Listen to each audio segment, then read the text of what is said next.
আসিফ নজরুল, তুমি বলছো বাংলাদেশে 25 লক্ষ ভারতীয় চাকরি করে।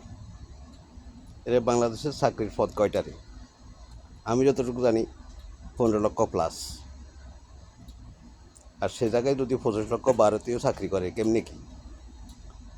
ও এক বোকাচোদা বলছিল এক হাত কদুর 2 হাত বেশি। তো আরেকটা ওটি কেমনে বেশি বাঁকাও থাকতো আরে কদুর ভিতরে। তোরে এই অবস্থা, তুই বলে আবার ঢাকা বিশ্ববিদ্যালয়ের শিক্ষক, তোরে কলেজের শিক্ষক হিসাবে নিয়োগ দিছে।